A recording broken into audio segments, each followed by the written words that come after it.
Give me a note. Nilo Premadana Karuna Prachur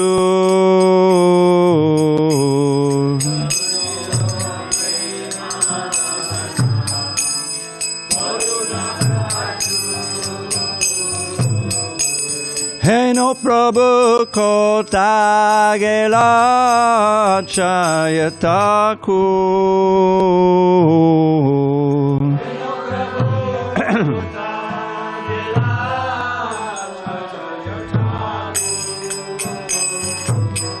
Kahamora Swarup Rupa Kaha Sanatana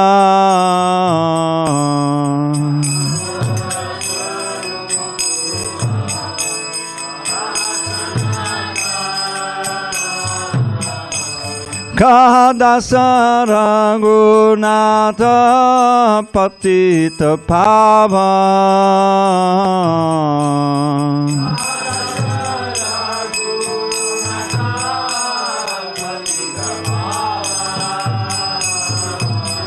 Kahamora Bhatta Juga Kaha Kaviraj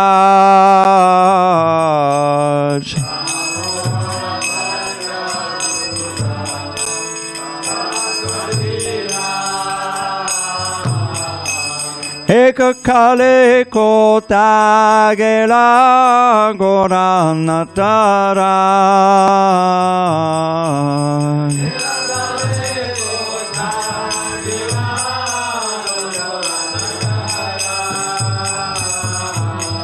Pashane kuti bo mata Annale pashibo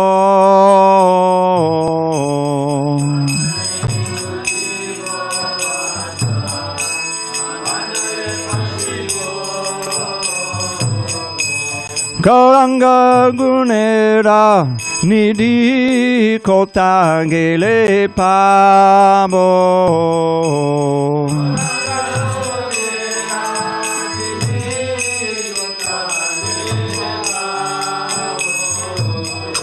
Se sabba sangira sange je koi lo bilas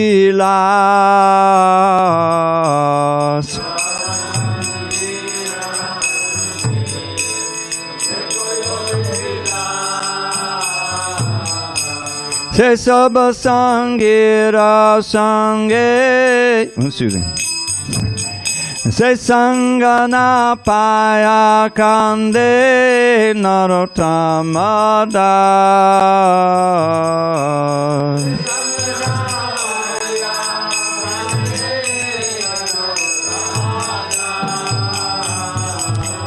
Jaya Nilo Premadana Karuna Prachur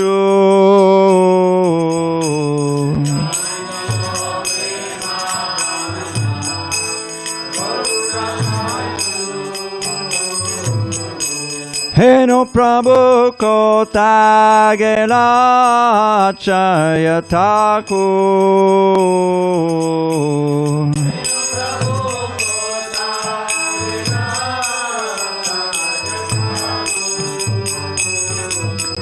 Jaya Vaishnav Thakur, Vaishnav Thakur, Vaishnav Thakur, Jaya Vaishnav Thakur.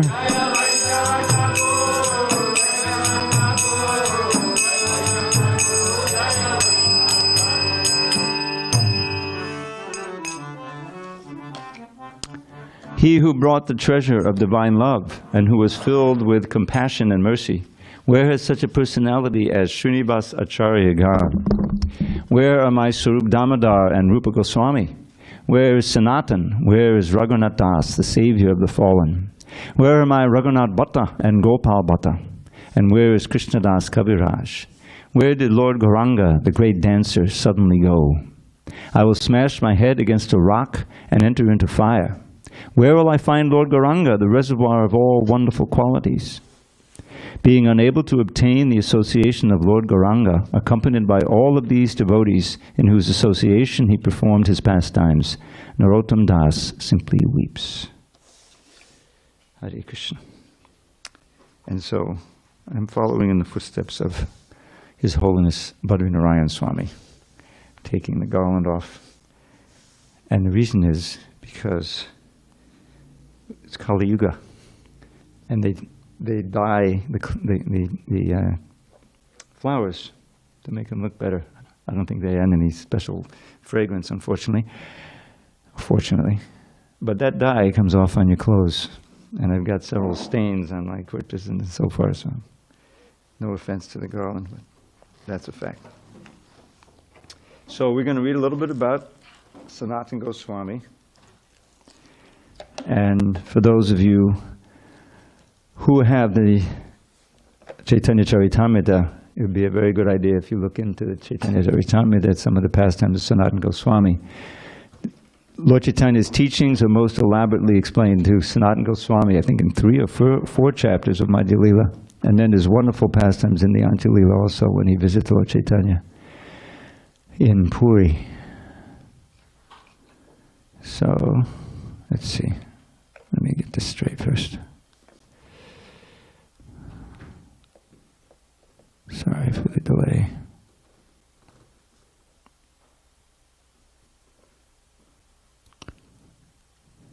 So on this 3rd day of July 2023, which is the auspicious disappearance day of Sanatana Goswami, we will first read about him from the Samadhis book, and then we'll have Bhagavatam class. Okay. Who is it? Oh, Bhakti Chiru Swami's disappearance. Hare Krishna. I didn't know. Okay.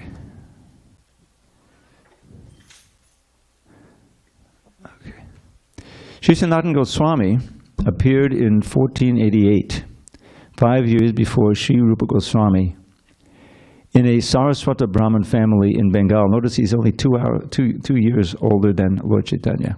I mean, I always had the impression that he was in his 40s, and when Lord Chaitanya came as the sannyasi at 24, but no, he's only 2 years older.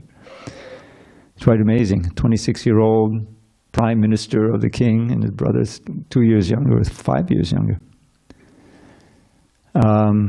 Sri Sanatana Goswami appeared in 1488, 5 years before Sri Rupa Goswami, in a Saraswat Brahmin family in Bengal. Sanatana and his 2 brothers, Rupa and Anupam, were always absorbed in bhava bhakti from early childhood. Remembering Vrindavan, they named the forests in which they played after Braja's 12 forests, Talvan, Madhuvan, Kamyavan, Mahavan.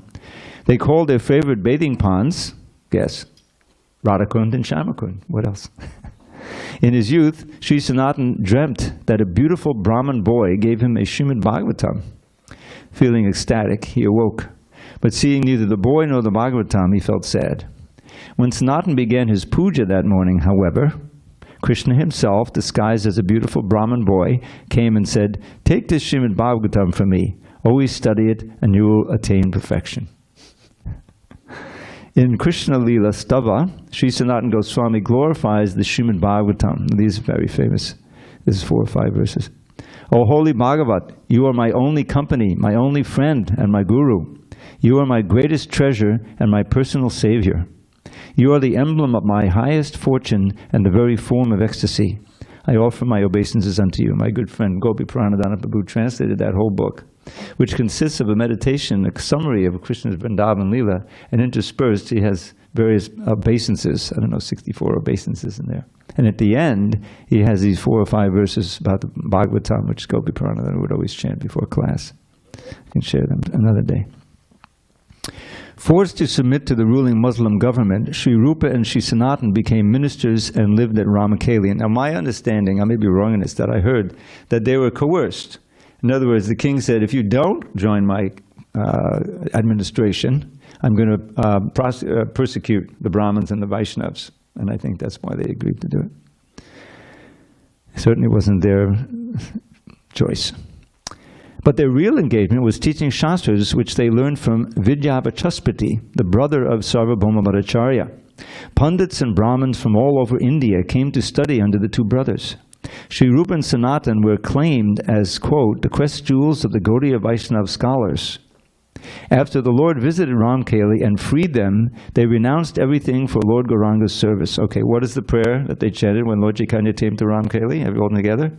Namo Mahavadanyaya Krishna Prema Padayate Krishnaya Krishna Chaitanya Namani Goda Tushe Namaha.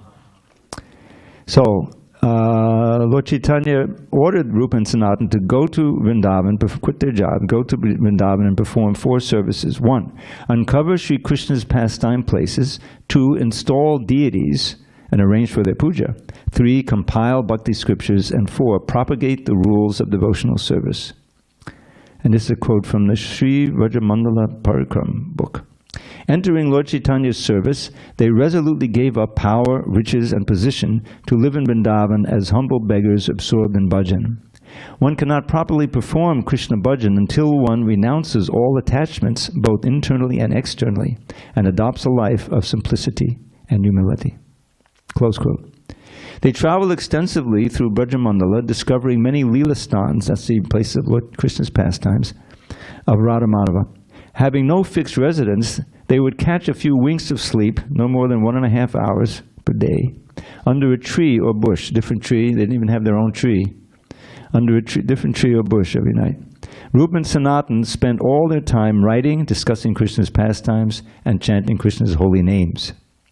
To maintain himself, Sanatana would beg some wheat flour, roll it into a ball by adding a touch of Yamuna water, and drop it in smoldering coals to cook. He would offer this bhakti, salt-free, baked bread ball, to his deity of Madan Mohan. Giving up all kinds of material enjoyment, the Goswamis accepted the poorest way of life as mendicants. They ate just enough to maintain their bodies. The Radha Madana Mohan Mandir established by Sanatana Goswami was the first one opened in Vrindavan by the 6 Goswamis. Described as the personal extension of the body of Sri Chaitanya Mahaprabhu, Sri Sanatana is the ideal spiritual master because he gives one shelter at the lotus feet of Madan Mohan. The 3 Vrindavan deities, Madan Mohan, Govindaji, and Gopinath, are the life and soul of the Gaudiya Vaishnavas. The deity of Madana Mohan has the specific quality of helping the neophyte devotees understand their eternal relationship with the Supreme Lord, Sri Krishna. Madana Mohan means Krishna who is so indescribably beautiful that he even attracts Cupid, Kamadev, and attracts our mind away from Cupid. Hare Krishna. And his deity, Madan Mohan, helps us overcome our attraction for material sense gratification and fix our minds on devotional service. Sri Sanatana Goswami spent 43 years wandering from village to village in Vrindavan. The Brijbasis would affectionately care for him, treating him like their father. With patience and concern, he listened to their problems. Then he would please all the villagers by his preaching and practical advice on everything from increasing crop yields to solving family quarrels. This is a quote from Bhakti Ratnakar. Renouncing all worldly pleasures, Sanatana Goswami was humble, detached, always absorbed in study. Mahaprabhu often said that Sanatana Goswami was his favorite devotee. As an ocean of love and mercy, Sanatana excelled all other devotees in his compassion toward the suffering souls. In his last years, he left his beloved deity of Madan Mohan with Krishna Das Brahmachari, his disciple. He did bhajan on the banks of Manasi Ganga next to Chakaleshwar Mahadev at Govardhan. Daily he walked the 24-mile parikrama, original longer route, of Govardhan Hill. Although he was 65 years old, he kept his daily vow of offering 1,008 obeisances to Govardhan Hill and to any Vaishnav whom he met. Understanding the difficulty of his pure devotee, Sri Madan Mohan himself appeared one day and said, "Baba, you are too old. Don't take so much trouble to walk around Govardhan Hill every day." Sanatana replied, "This is one of the daily activities of my bhajan. I must maintain it." "Since you are old," said Madan Mohan, "you may now give up this vow." Starting to walk again, Sanatana replied, "I will never give up my religious principles." So he's arguing with Krishna about this. Sanatana Goswami's firm determination to complete his daily devotional vow pleased Sri Madan Mohan, but in loving dealing between the Lord and his pure devotee, Krishna's desire to please his devotee often defeats the devotee's desire to please him. So out of loving compassion for his devotee, Sri Krishna stood on a large flat stone, a Govardhan Shila, taken from Giriraj, and that's Govardhan. He played his irresistible flute. The Govardhan Shila melted in ecstasy, capturing the impression of Krishna's lotus feet. Presenting this to Sanatana, Krishna said, if you circumambulate this Shila every day, it will be the same as going around Govardhan Hill every day. You will keep your vow intact and not compromise your religious principles. Seeing that Giriraj himself, Sri Krishna, had given the Shila, Sanatana Goswami gratefully accepted. One can still see that Govardhan Shila in Radha Damodar temple. Srila Bhaktivinoda Thakur said in his Jaiva Dharma, Sanatana Goswami was empowered to explain the esoteric aspects of Krishna's manifest and unmanifest Brajalilas. Close quote. Sanatana Goswami made a significant literary contribution to the Gaudiya Sampradaya with his Hari Bhakti Vilas, the Brihad Bhagavatamrita, and the Brihad Vaishnav Toshini. Of course, that Brihad Bhagavatamrita is now published as a BBT book with wonderful commentary written by Gopi Pranadhana Prabhu on the basis of Sanatana's own commentary.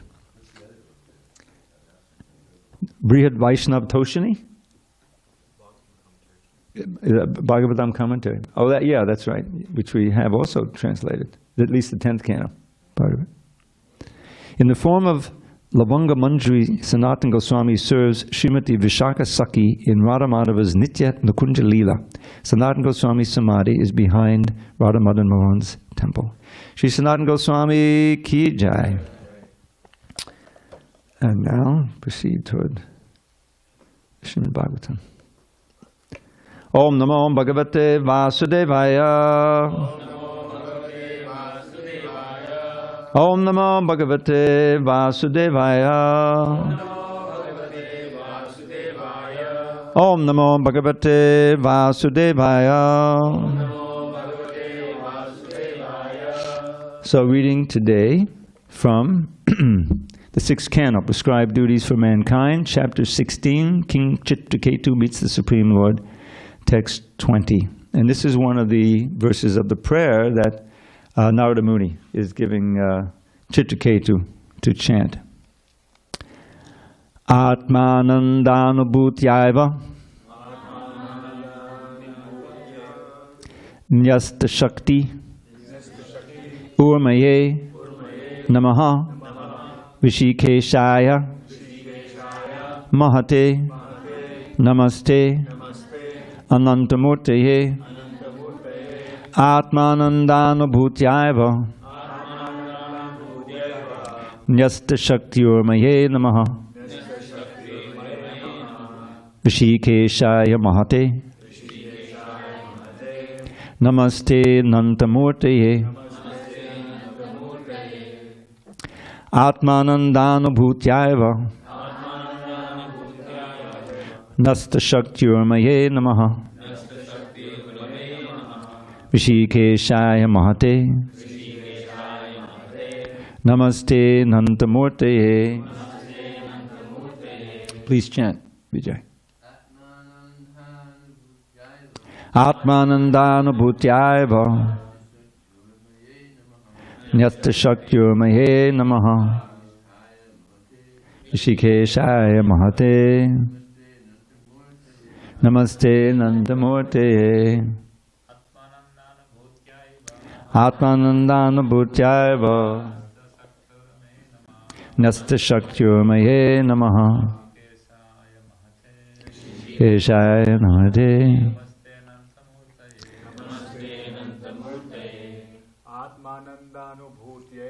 Atmanandanubhutyaiva Nyasta Shakti Urmaye Namaha Vishikeshaya Mahate Namaste. Ladies. Atmanandanubhutyaiva Nasta Shakti Urmaye Namaha Vishikeshaya Mahate Namaste Nantamurteye. Atmanandanubhutyaiva Nyasta Shakti Urmaye Namaha Vishikeshaya Mahate Namaste Nantamurteye. Atmanandanubhutyaiva Nyasta Shakti Urmaye Namaha Hrishikeshaya Mahate. Go ahead, Jala. Atmanandanubhutyaiva Yasta Shaktyurmaye Namaha Hrishikeshaya Mahate. Sorry, we're a little behind. No Zoom chanters today. Atma Ananda of your personal bliss. Anubhutya by perception. Eva certainly. Nyasta given up. Shakti Urmaye the waves of material nature. Namaha respectful obeisances. Vishikeshaya under the supreme controller of the senses. Mahate under the supreme.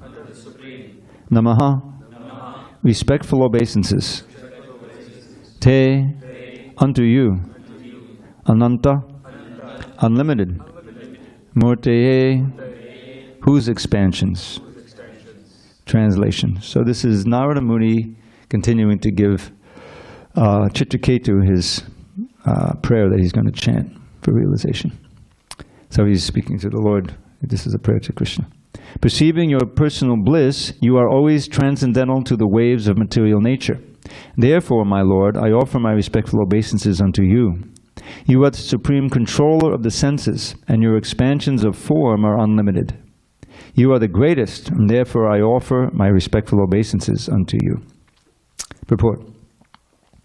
This verse analytically differentiates the living entity from the Supreme Lord. The form of the Lord and the form of the conditioned soul are different because the Lord is always blissful, whereas the conditioned soul is always under the threefold miseries of the material world. The Supreme Lord is sac-cid-ānanda-vigraha. He derives ananda, bliss, from his own self. The Lord's body is transcendental, spiritual, but because the conditioned soul has a material body, he has many bodily and mental troubles.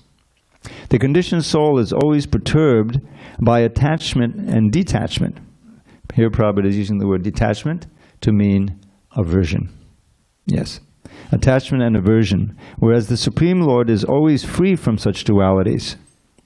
The Lord is the Supreme Master of all the senses, whereas the conditioned soul is controlled by the senses.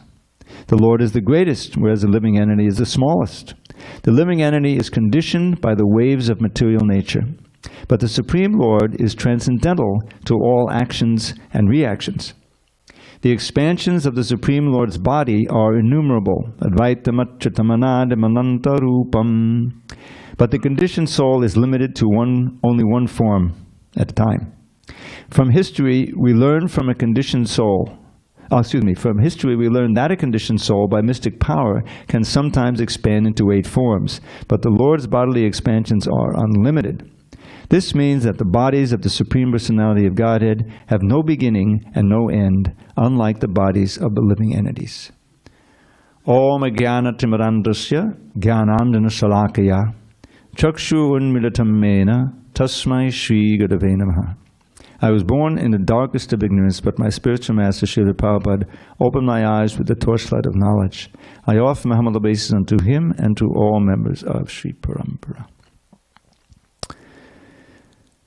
So this is one of many such prayers you'll find in the Srimad Bhagavatam and other literatures, glorifying the amazing qualities of the Lord, the Supreme Controller, your expansions are unlimited, you're the greatest, and this prayer goes on in a similar vein. And these are all necessary for the conditioned soul in order to progress in devotional service. And what I mean by that is that the first installment, as Prabhupada talks about here, is that is establishing the contrast between God and ourselves. Coming to the point of believing there is a God, then we can have entrance into learning what the nature of Krishna is. And the unique quality of the Gaudiya Vaishnava Sampradaya, and Vaishnavas in general, but especially that, is extensive sources to understand the glories of Krishna, headed by Srimad Bhagavatam itself, which Srila Prabhupada so wonderfully gave us. And one may ask, because we have this kind of two ways of understanding Krishna and relating to him. We see him there on the altar in his all-attractive threefold bending form, right? Playing the flute. There's Radharani. She's offering us fearlessness. You should always be aware of this Abhay, what is it called? Mudra. Thank you. Abhay Mudra. Oftentimes, most of the Radharanis have this. And she's saying, don't worry, you just surrender, chant our names, everything will be fine. That's what she's saying there. And very wonderful, if you're aware of it. And so, this is, sweetness personified. And we experienced that in that flower festival, And you read Krishna book, and there's so many pastimes. It's just Krishna playing with his friends, and he's playing with his, and invoking the wonderful maternal rasa, Mother Yashoda, and all the elder gopis, So that's the aspect where we really want to go to, right? We want to enter that Leela. We want to try to get, as we pray every day with the Tulsi prayer, please let me serve you and become your maidservant, like that. So there's that unquestionable aspect, and that's the highest aspect, because we learned from the books that the Brijbasis, they're not aware of Krishna's divinity. Certainly not all the time. Sometimes it breaks through. Like when Mother Yashoda's, the boys are accusing you of eating earth. Have you eaten earth, Krishna? Imagine this boy is like half his age, right? Now, how old are you? Oh, you're very old now. So when Krishna was like 3.5, did you ever eat earth? Did you ever take earth from outside and eat it? See? Okay. But just imagine that he did, right? So this would be very troubling to the mother, wouldn't it? Did you eat earth? So she said, well, okay, prove it. Open your mouth. So he opens his mouth, and she sees the whole universe in there. The artist never could figure out really how to portray that.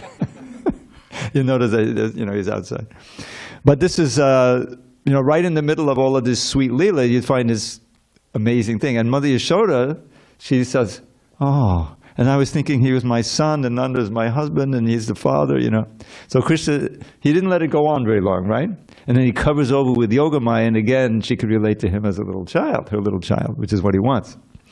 So these are both very important aspects of the philosophy and understanding Krishna. And the first one is to understand his glories.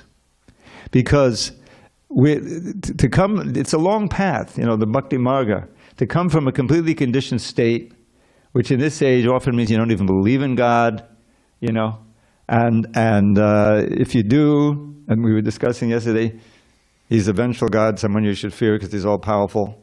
Like anyone who grew up in the Catholic church, was a Catholic, a serious Catholic? So that's the way they train, is that you got to behave, otherwise you go to hell. You know what's going on in hell. You'll be burned. You're going to burn for 6,000 years. So eat your spinach or whatever. Whatever. So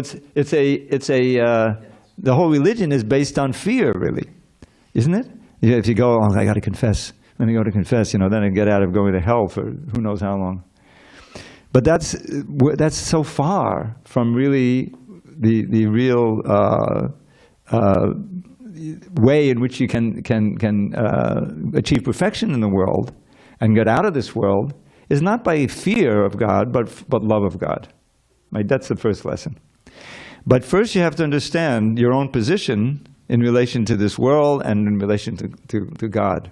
And so the first lesson really is the greatness of God. It's necessary. But all along the way, like there's this verse that many of us know, Bhoktaram yagitapasam sarvaloka maheshwaram sudidam sarvabhutanam gyatvam shantam richati. So the first half of the verse is all the glories of God. One has to, this is how to attain peace, right? This is the peace formula. So, Bhoktaram, I am the enjoyer of all jagyas and tapasya, right? So it's all meant for me. Don't think you're going to enjoy. I'm the enjoyer. Sarvaloka Maheshwaram, I am the supreme ruler of all the planets and all the universes. So this is the glories of God, right? But the third line, Suddhidam Sarvabhutanam, I am the eternal well-wisher of every living entity. So now, if you're a devotee of Krishna and you understand all three lines, then you can be very peaceful. Here, now, I have the Supreme Master of everything, and he's my best friend. And I'm trying to serve him and so under his shelter. You see both things there. So in these prayers, you'll find that this is all glorification of the greatness of God. And as Prabhupada points out, one of the lessons here is to understand our own position as very insignificant and helpless and need of shelter of this powerful Lord. And so we want to get his favor, right?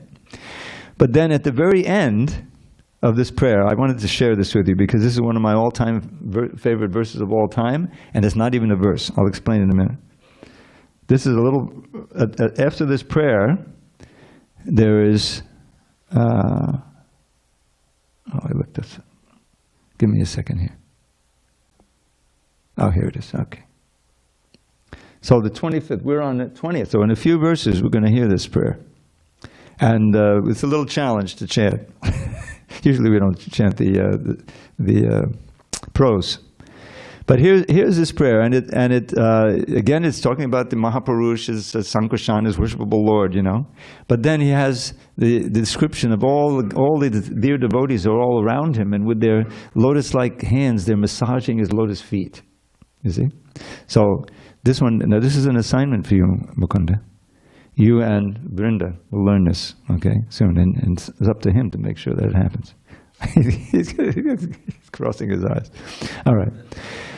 Om Namo Bhagavate Mahapurushaya Mahanubhavaya Mahavabhuti Pataye Sakala Safata Padavida Nikadakata Kamala Kudmalo Balada Chadanada Vindayugala Padama Padameshtin Namaste. Madhavipura, some of you know him, the famous, Kirtaniya. He's a short fellow. He came down here for the initiations. His name is Madhavipura. He's a disciple of Vaisheshika. But I spent some time with him in Mayapur about 10 years ago, when he couldn't be that old, he's maybe 7 years ago. And his father, who I know very well from New York, Prahlada Priya, he lived here for a long time. He has a place that he got early on, a little apartment there. So he was staying there. I got to stay with him. And I taught him this verse and a bunch of others. So when he came down here, whenever he comes down here, we chant this together. It's very likely. So here's the translation. O transcendental Lord, who are situated in the topmost planet of the spiritual world, your two lotus feet are always massaged by a multitude of the best devotees with their lotus bud-like hands. You are the Supreme Personality of Godhead, complete in 6 opulences. You are the Supreme Person mentioned in the Purusha Sukta prayers. You are the most perfect self-realized master of all mystic power. Let me offer my respectful obeisances unto you. So this has both elements in it, And actually the order is, the glorification, and the last part is with their lotus-like hands, they're massaging. So what I'm getting at this is our path to the intimate pastimes of the Lord, is first understanding the greatness and our insignificance, and entering into and practicing this devotional service as trying to be sincere servants of the Lord through the spiritual master. Very important, through the spiritual master, learn that.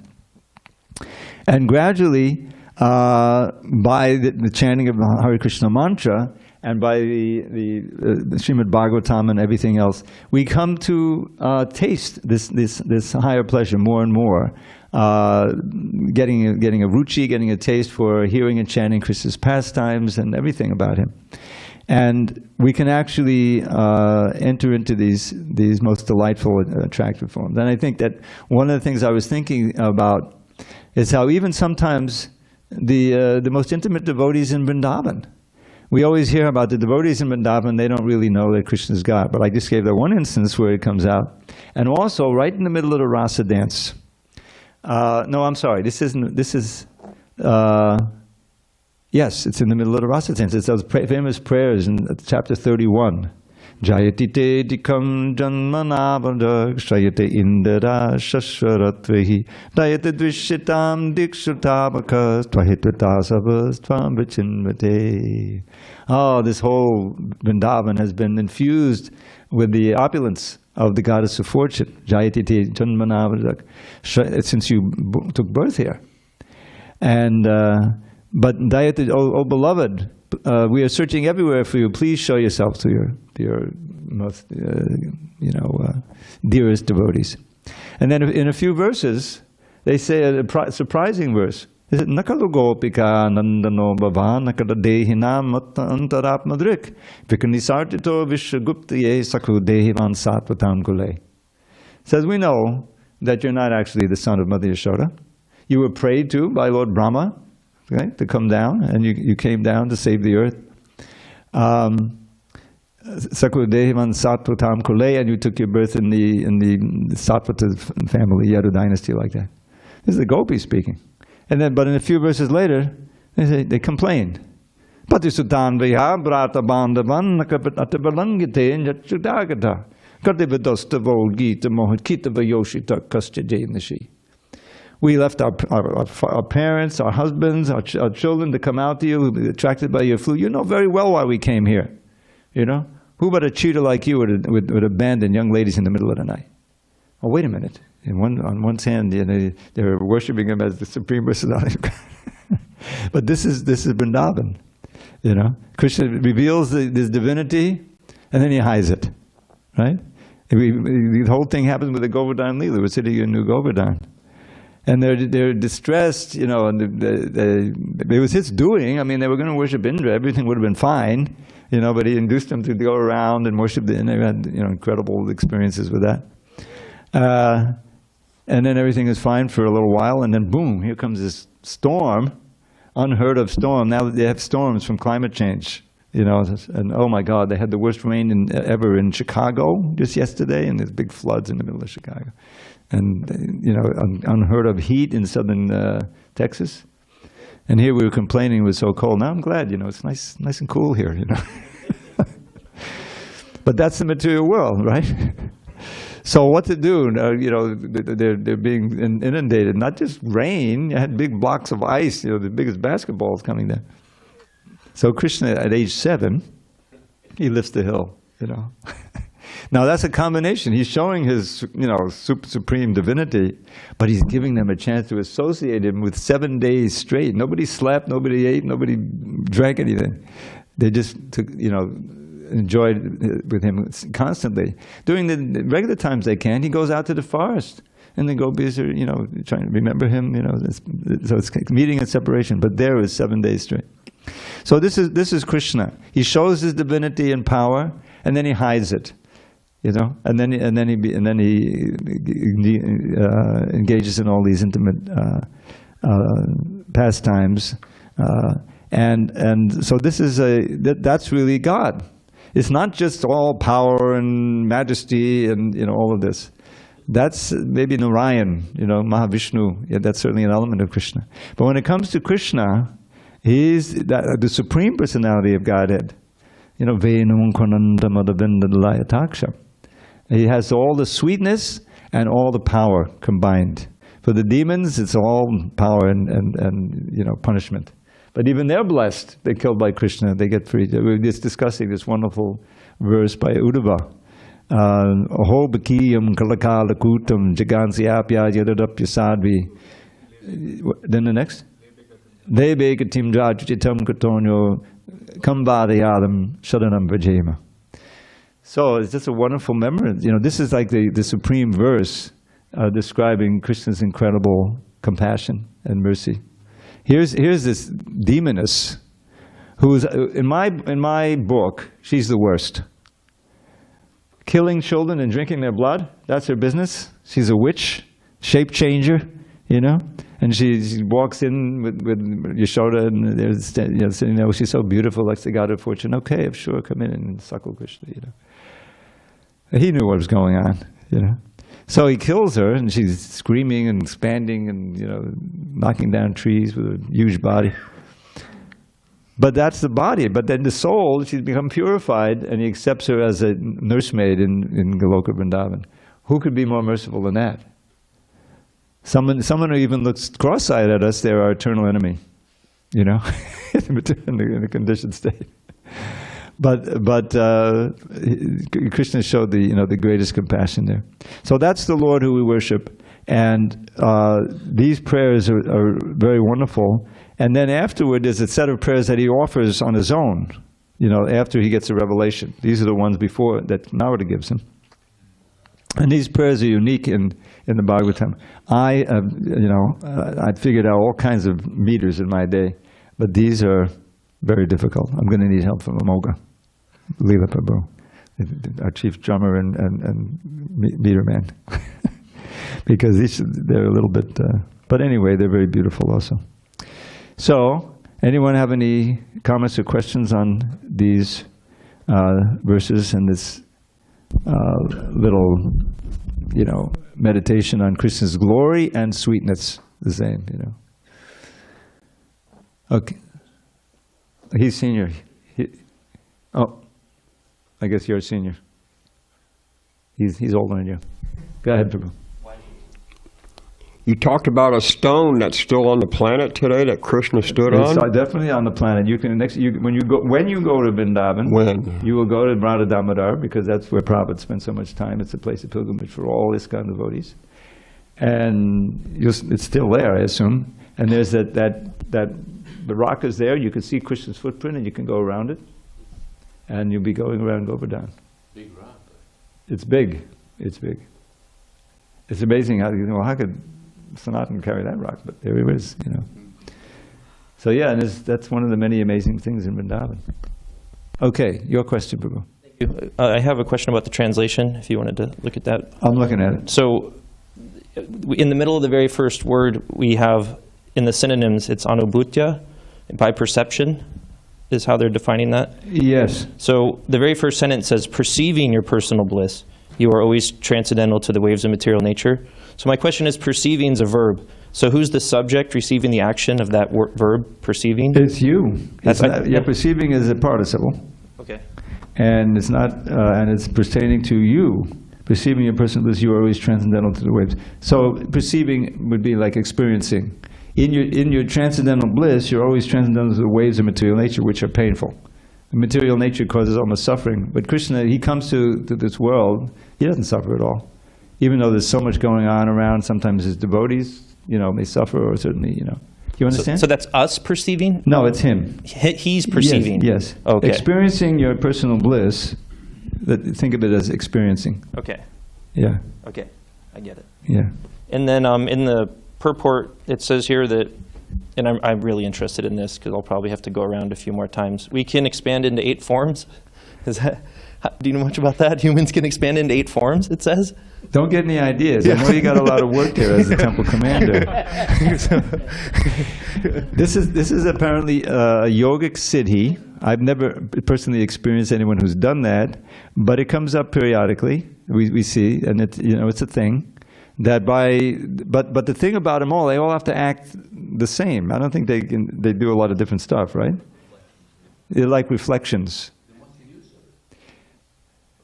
Hey, come to the West, you can start a yoga studio, and you can make millions of dollars. That's the. It's not very useful. It's often used as a way. Well, individual living entities can do that, but only this is a restriction. But Krishna, he can expand, 16,108 times. He's doing different stuff all the time. Narada Muni goes to Dwarka and sees. He goes from one palace to another, and he's just, he's amazed by it. So that's the contrast. Go ahead, Prabhu. Hare Krishna, Prabhuji. Just following up with this. I always get to this notion, right, with demigods, we hear this instances where demigods are there in their loka, as well as they came here, when Gauranga was here, and then they also enacted the Leela. So I always question, how is it possible? Is it probably this explains, right? They're expanded themselves into human form, and then... Yeah. I mean, that's also with when Krishna appears. I mean, isn't that one of the things that Narada Muni told Kamsa? These are all demigods, in the other dynasty, all the Vrajbasis. you better watch out. He wanted to move things along. So Kamsa said, okay, now I'll send a Krura there, and I'll bring him for the wrestling match. We'll get rid of him that way. And if that fails, Kuvalyapata will take care of him, right? It's Kamsa, not too bright. Yeah, so they're all expansions of the demigods, and they go back. After Krishna disappears, they all go back. But it's not like, obviously, Indra, he was up there in heaven, but he had a role to play somewhere in the Yadu dynasty also. It's expanded. Okay, any other questions from this side? Comments? Okay. So let me share one poem with you. He doesn't have a question. He never has a question. He's beyond questions. All right, so this is okay. All right, this is a nice verse, very nice verse from almost the end of the Krishna Karnamrita, where Krishna, Bilva Mangal Thakur is praying to the Lord. Jaya Jaya Jaya Deva Deva Deva Chibhavana Mangala Divyanama Deha, and Jaya Jaya Jaya Deva Krishna Deva Shavana Mano Nayanama Tavatara. Oh glory, glory, glory, Lord, oh glory unto Thee, who with Thy holy name bless all three worlds and set them free. Oh glory, glory, glory unto Thee, O Krishna Dev, whose nectar floods our ears and eyes and hearts in endless waves. Gaur Premanandi Hari Hari Bol. Anyone who wants to poetry, write to me. So can you chant that was Shravana Kirtanam Bhuri Grananti, the part of Gopi Gita that was? The one that I did? Oh, Tapakatamritam. Yeah, this is the verse that I think all the book distributors know this verse? A lot of them do. Tapakatamritam. Yeah, here. I'm not talking about here. I mean all over the world. It's a very popular verse, and you'll see why. So the gopis this is near the end of the prayers. Tavakatamitam tapta jivanam kathabiriditam karmashapaham shavana mangalam shimharatatam bhugananti he buridhajana. So the nectar of the talks about you, Tavakatamitam, are the life and soul of all the living entities burning in the threefold miseries of this world. In other words, if they chant, they'll be soothed, and, as we experience. Kavabiriditam, they're chanted by great kavis and poets. Kalmashapaham, and they destroy all sinful reactions and suffering due to those sins. Shavana Mangalam, very auspicious to hear. Srimad Atatam, Srimad, very full of spiritual power. Atatam Bhuvaganantiye, those who are spreading your glories around this world are the best welfare workers. And that includes all the book distributors. We have one of those Buridas sitting over there, and over there, and over there, and around everyone. Anyone who works to spread Krishna's glories is following Prabhupada's most dear instruction to us, and Srila Prabhupada was the leader of all that. Pujaris do a very important service to keep Krishna looking so attractive and beautiful and effulgent, so anyone who comes gets inspired to take a book. So they're also book distributors. The cooks, who could we compare with? No one would come to the temple without the prasadam. I know you wouldn't be sitting here unless there was breakfast. So the cooks are everyone is working together to spread Krishna's pastime. I'm sorry? And the boga shoppers? Everyone's contributing. Just maintaining the temple, going on Harinam. But not the editors. They just damage the books. They change the books to get them. All glories to Srila Prabhupada. Hari Hari.